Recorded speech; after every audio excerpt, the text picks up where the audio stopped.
All right, I'm cleaning up the shop today. Got stuff everywhere. Got my trash loaded up. It's trash day. Gotta clean off this table. Got a bunch of parts from Rock Auto for our vehicles, maintenance stuff. In that box is airbags for Suburban, air springs.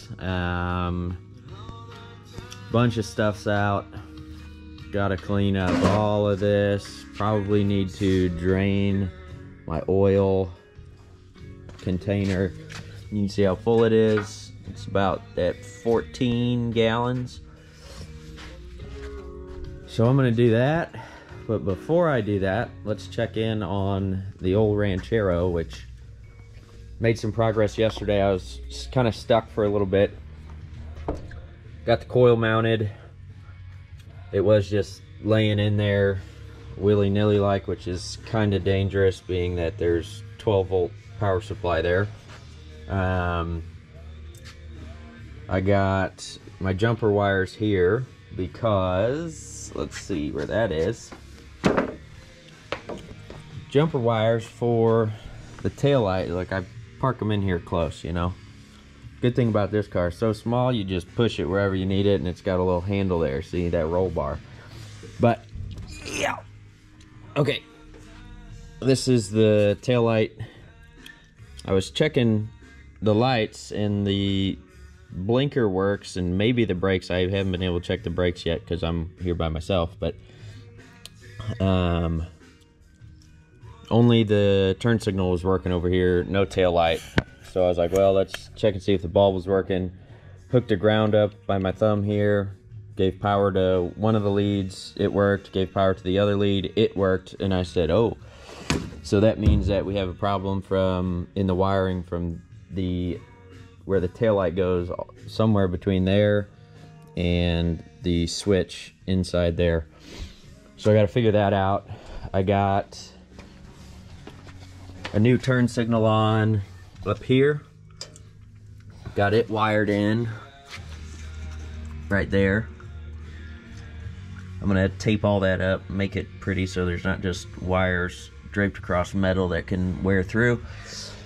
On the back, we welded up some exhaust stuff that had some pinholes in it in quite a few spots. And then you can see maybe the blue bushing right there on the bottom of the, I guess, coilover. I don't know what the heck you'd call that. But I had to put those on there because there was nothing there.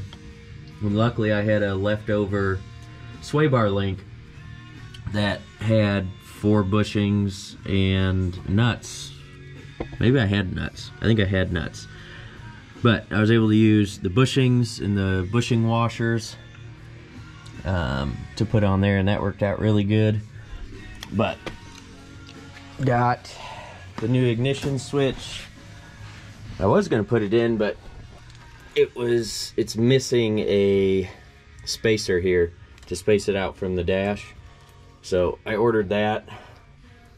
I ordered a new high beam switch because the lights would not work without a high beam switch, because the power comes in here and then it just stops.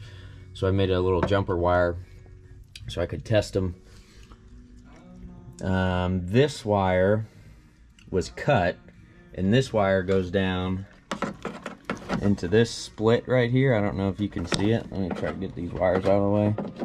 So you can see it goes down in there, and then it splits off into 2 more wires. And one of these wires goes to the, I guess, fuse block / headlight switch. So I was not getting any power to my headlights, which is why I wasn't getting any lights working. And so what I did was, I don't know why that was cut. Somebody ran a new wire here, but when they did that, they also took out power to the lights.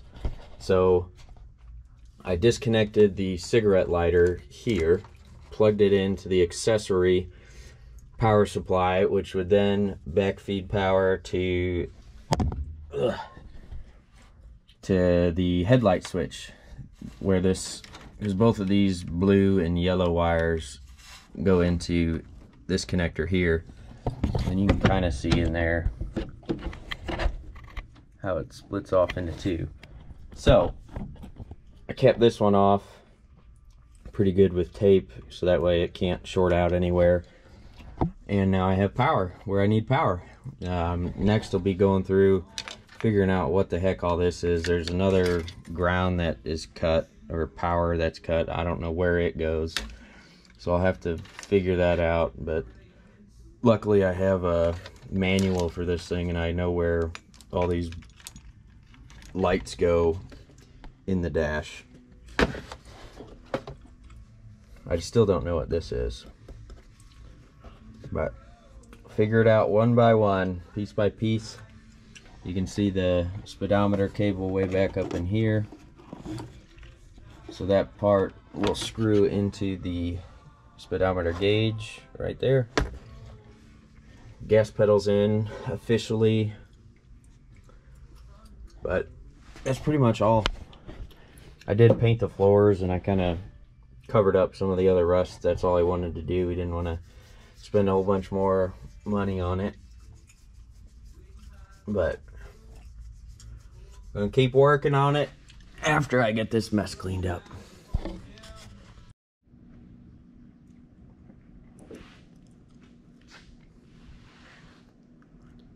Oh, it's all clean now. Only took about an hour and a half, 2 hours. Everything all swept up. Got my table all cleaned off. Even found a socket that we had thought was long and lost. It was just put on the wrong spot in the rail. So my 13 got put here. This is my standard rail, and this socket is up in the loft for the winch. So, very happy to have found that. And I got another stand that looks like this one for lowering the rear axle on that lovely Suburban, so that we can put these airbags in. It's kind of a universal kit. Well, it is a universal kit. I have to drill out the isolator, make a hole for this airline to go through, and then figure out where to put the Schrader valve. This one does not have the remote. This is all just manually operated, but we'll see how it goes.